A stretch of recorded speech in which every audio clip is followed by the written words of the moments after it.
जय जगन्नाथ के जयकारों के बीच शुक्रवार को राजधानी रायपुर के शहर के अलग अलग इलाकों में भगवान जगन्नाथ, बलभद्र और सुभद्रा की रथ यात्रा निकाली गई। इसमें शहर के श्रद्धालु हजारों की संख्या में शामिल हुए। मुख्य आयोजन गायत्री नगर स्थित जगन्नाथ मंदिर में संपन्न हुआ। गायत्री नगर स्थित जगन्नाथ मंदिर दोपहर को ढोल, नगाड़ों और शंखों की मधुर ध्वनि के बीच पूजा अर्चना के साथ रथ यात्रा शुरू हुई। इससे पहले मंदिर में छेरा पहरा की रस्म अदा की गई। मुख्यमंत्री भूपेश बघेल और सोने की झाड़ू से मंदिर में बुआरी लगाकर ये रस्म पूरी की। उसके बाद हजारों लोगों ने रथ को खींचा।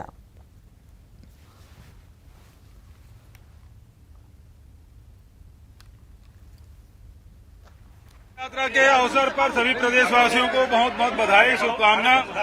भगवान जगन्नाथ से यही प्रार्थना कि छत्तीसगढ़ में अच्छी बरसात हो, बारिश हो, धन्य धान्य से परिपूर्ण हो और सभी की मनोकामना पूरी करे। रायपुर में आयोजित रथ यात्रा कार्यक्रम में राज्यपाल अनुसुईया उइके भी शामिल हुई। उन्होंने भगवान जगन्नाथ की पूजा अर्चना की और प्रदेश की खुशहाली की कामना की।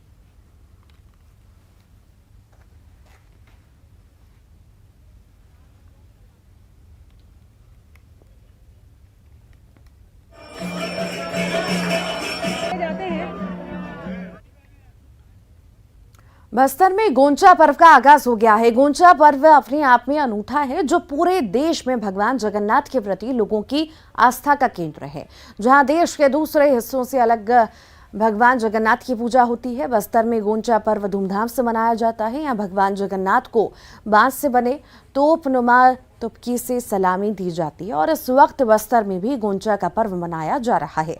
बस्तर के तत्कालीन महाराजा अनमदेव को रथपति की उपाधि के साथ 16 चक्कों का रथ प्रदान किया गया था और महाराजा अनमदेव ने 8 चक्कों का रथ गोंचा पर्व को सौंपा था। करीब 615 सालों से ये परंपरा चली आ रही है।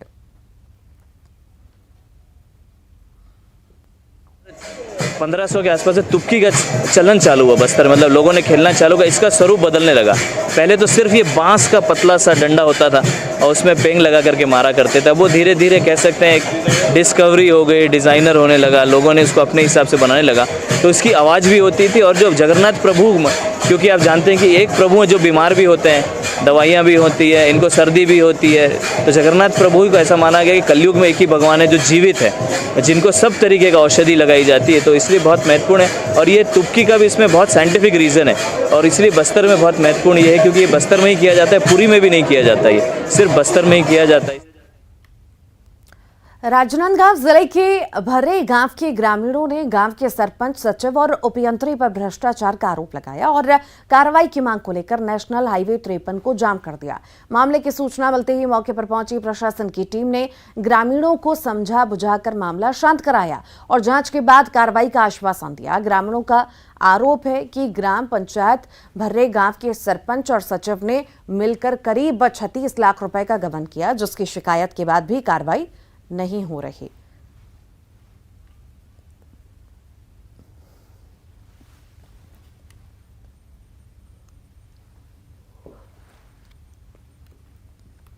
बिलासपुर के भूगोल बार में प्रतिबंधित नशीले ड्रग्स का मामला गर्माता जा रहा है। बार संचालक पर कार्रवाई की मांग को लेकर एनएसयूआई ने एसएसपी पारुल माथुर से मुलाकात की और दोषियों के खिलाफ कड़ी कार्रवाई की मांग की, जिस पर एसएसपी पारुल माथुर ने कहा कि मामले की जांच की जा रही है।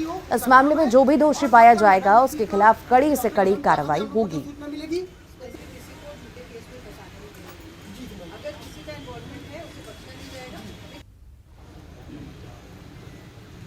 नगर पालिका निगम राजनांदगांव में बीजेपी पार्षदों ने घोटाले का आरोप लगाया और इसी संबंध में बीजेपी के पार्षदों ने नगर पालिका निगम आयुक्त को ज्ञापन सौंपा और बूढ़ा सागर सौंदर्यीकरण कार्य के संबंध में गठित जांच कमेटी की रिपोर्ट को सार्वजनिक करने की मांग की।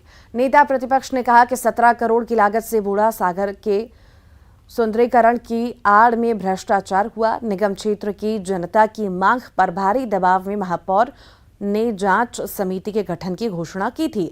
समिति ने 2 महीने पहले भी रिपोर्ट सौंप दी थी, उसके बाद भी अभी तक कोई कार्रवाई नहीं की गई है।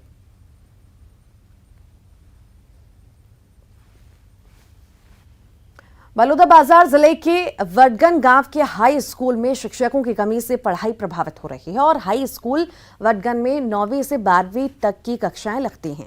इस स्कूल में कुल 518 बच्चे पढ़ाई करते हैं। टीचर की कमी से पूरे विषयों की पढ़ाई नहीं हो पा रही, जिससे अभिभावकों में भारी रोष है। गौरतलब है कि इस स्कूल में वडगन के अलावा कोवाडी, कौड़िया, नवागांव और टीपन गांव बच्चे भी पढ़ने आते हैं और उधर इस मामले पर जिला शिक्षा अधिकारी कुछ भी बोलने को तैयार नहीं है।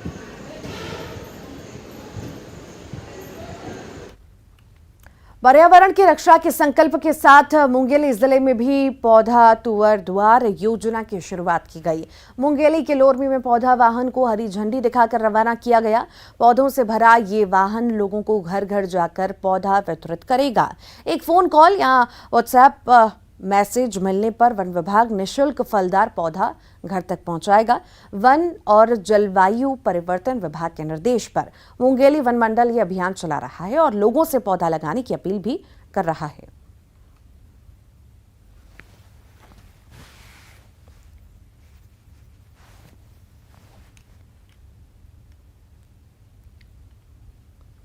बलौदाबाजार नगर में 38 लाख की लागत से 4 साल पहले बने मटन मार्केट में जंगल उपज गया है। दुकानों के शटर जंग खा रहे हैं और नगर प्रशासन मटन मार्केट को यहां शिफ्ट करना भूल गया। दुकानों के सामने झाड़ियां उगने के अलावा यहां सामाजिक तत्वों का डेरा बन गया, जिसकी वजह से आसपास रहने वाले लोग परेशान हैं। शहर के सब्जी मंडी के बीच चल रहे मटन मार्केट से आम लोग नाराज हैं। कई बार जिला प्रशासन को ध्यान दिलाने के बाद भी मटन मार्केट तैयार होने के बावजूद नहीं शिफ्ट किया जा रहा।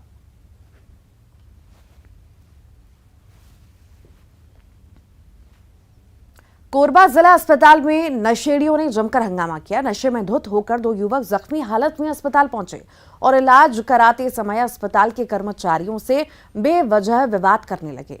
विरोध करने पर बदमाशों ने स्टाफ पर ही हमला कर दिया।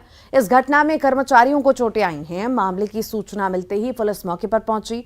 कर्मचारियों की शिकायत पर पुलिस मामले की जांच कर रही है। सुकमा जिले के गादीरास थाना क्षेत्र में जवानों और नक्सलियों के बीच मुठभेड़ हुई, जिसमें एक 5 लाख का इनामी नक्सली मारा गया। मारे गए नक्सली का नाम कमलेश है, जिसका शव गादीरास लाया गया। आज सुबह 8:30 बजे डीआरजी, सीआरपीएफ, एसटीएफ की संयुक्त टीम बुर्रापारा के जंगल में सर्चिंग के लिए निकली थी और इसी दौरान मुठभेड़ हुई, जिसमें जवानों ने इस इनामी नक्सली को मार गिराया। इलाके में अभी भी सर्चिंग ऑपरेशन जारी है। तो 10-15 नक्सलियों का गुट इकट्ठा होने की सूचना थी। उसके बाद इस सोर्स के अनुसार हमने रात में 4 बजे हमारी पार्टी निकाली, जिसमें पुष्पाल डीआरजी का समावेश था और गादीरास थाने का बल और मनकापाल कैंप में जो बल लगा हुआ था वो बल हमने बाहर निकाला। 8 बजे से मुठभेड़ होना स्टार्ट हो गई बोरापारा के पहाड़ियों में। इसमें एक area committee member, AC member, जिसपे 5 लाख का रिवॉर्ड है, उसका नाम कमलेश बताया जा रहा है, ये मारा। दंतेवाड़ा की नेड़ानार मुठभेड़ में मारे गए 5 लाख के इनामी नक्सली के साथ 2 नक्सली भी गिरफ्तार हुए हैं, जिसमें एक नक्सली घायल था, उसे गोली लगी थी। पुलिस जवानों ने मानवता दिखाई और घायल नक्सली को कंधे पर लेकर कई किलोमीटर पैदल चलकर अस्पताल पहुंचाया। दोनों नक्सलियों के पास से 2 भरमार बंदूक, टिफिन बम बरामद हुआ। गुरुवार को दंतेवाड़ा सुकमा बॉर्डर पर नेड़ानार के जंगल में 5 लाख के इनामी नक्सली महंगू उर्फ डेंगा देवा को मार गिराया था। देवा के खिलाफ कटे कल्याण थाने में 18 मामले दर्ज हैं और पुलिस को उसकी लंबे वक्त से तलाश थी। अलग आसूचनाओं पे दंतेवाड़ा डीआरजी की कई सारी टुकड़ियों को रवाना किया गया था कटे कल्याण थाना क्षेत्र के अंतर्गत। इसमें से एक टुकड़ी के साथ नक्सलियों ने घात लगा के हमला किया, जिसमें मुठभेड़ हुई है और इसमें एक नक्सल पुरुष माओवादी का शव मिला है। साथ ही साथ एक अन्य टुकड़ी के ऊपर भी नक्सलियों ने एक अन्य क्षेत्र के अंदर घात लगा के हमला किया। इस हमले का भी सुरक्षा बलों के द्वारा बखूबी जगदलपुर में माओवादियों की सप्लाई चेन के खिलाफ पुलिस को बड़ी सफलता मिली है। माओवादियों को विस्फोटक सामान सप्लाई करने वाले 9 सहयोगियों को गिरफ्तार किया। बास्तानार काकलूर मार्ग पर पुलिस ने छापे मारकर booster, detonator, cordex wire, safety fuse, excel wire, Bolero और बाइक जब्त की है। पकड़े गए 5 आरोपी बीजापुर जांगला क्षेत्र में सक्रिय माओवादियों के सदस्य हैं। कोडेनर थाना क्षेत्र के पुलिस ने यह कार्रवाई की है। बीजापुर जिले के बहरमगढ़ एरिया के नक्सलियों को अवैध रूप से प्रदान किया जाना है, जिस पर कि वरिष्ठ अधिकारियों के निर्देशन में एक विशेष टीम बना करके रेड कार्रवाई की गई। वहाँ पर बोलेरो से 2 roll cordex wire, special boost 25 kilo जो कि 9 बंडल 9 पैकेट थे, 285 नग डेटोनेटर,